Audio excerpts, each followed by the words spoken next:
Ini sudah rilis. Ini surat bukti lapor ya. Surat Bukti ini tanda lapor. bukti tanda lapor. Surat ini menyatakan bahwa kita sudah laporan kita sudah diterima secara resmi, secara official oleh kepolisian. Ini laporan tentang apa dan siapa yang dilaporkan? Mungkin bisa diulang lagi. Bisa diulang lagi, mungkin dijelasin. Ulang lagi ya. Iya. Baru datang soalnya Pak. Saya baru datang ya. Ini yang pelapor sebenarnya manajer saya. Jadi saya sebagai saksi yang dilaporkan adalah si penipu yang inisial sementaranya nih S. Iya. Ini kasus tentang job fiktif lah. Penipuan mengenai job fiktif.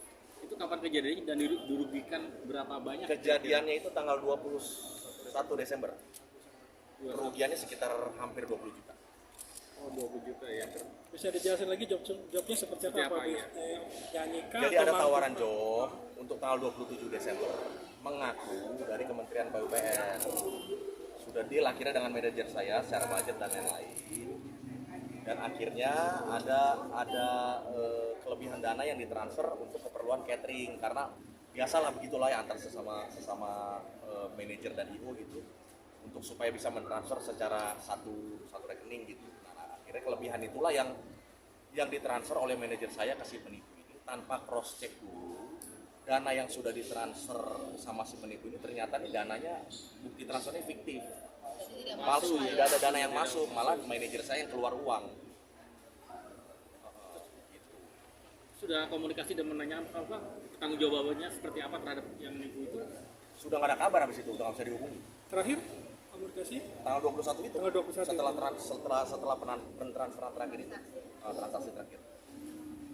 Gitu. Jadi sebenarnya kenapa juga saya dan manajemen mengambil langkah hukum untuk melaporkan itu karena setelah saya posting di sosial media banyak sekali respon dari teman-teman yang cerita sama saya di DM itu. Cerita mereka mengalami kasus yang serupa dengan modus yang serupa.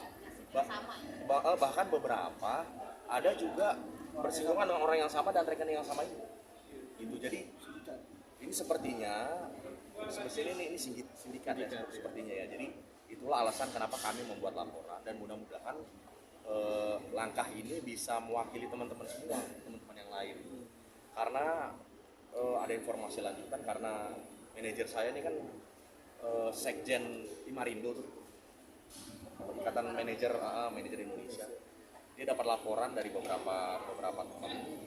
Ternyata juga ada beberapa teman manajer artis yang mengalami kasus dengan modus yang sama ini dan orang ini juga ada.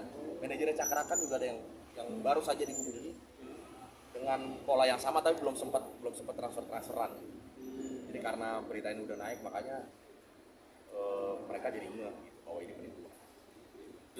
Tadi ada bukti apa aja yang dilampirkan tadi Pak? Yang dilampirkan bukti chat, bukti transfer, terus kronologi singkat dan data-data diri kita sebagai pelapor dan saksi. Ya. Pasal disangkakan 378 KUHP, 263 pemalsuan surat KUHP dan Undang-Undang ITE 28 ayat 1 junto 45. Ancaman hukumannya? Hukumannya Ancaman hukuman dari 4 tahun sampai 6 tahun. Setelah ini ada pemeriksaan awal ya. Nanti ada pemeriksaan awal untuk pelapor, ya kan? Ada juga lanjut sama Saksi. sebagai saksi di Rinsus. Ya. Tapi masih membuka ruang nggak sih untuk komunikasi dengan si pelaku ini? baik, Masih damai. Nggak usah ya. Nggak usah lagi membuka ruang ini biar jadi sudah menjadi kewenangan polisi aja karena yang pasti ini sudah bukan lagi masalah uang. Yang mungkin nominal 20 juta itu besar ya. Tapi artinya nggak segitunya juga yang bikin kita sampai ngotot supaya uang itu balik enggak. Ini udah bukan masalah uang, orang ini sudah sangat meresahkan, merugikan ekosistem musik dan entertainment ya. Korbannya banyak, band-band reguler, band-band kafe, terus MC, IO, bahkan juga pelaku-pelaku usaha gitu. Jadi mudah-mudahan ini bisa punya output yang baik seperti yang kita harapkan. memberikan efek jerah terhadap pelaku sendiri. Jelas.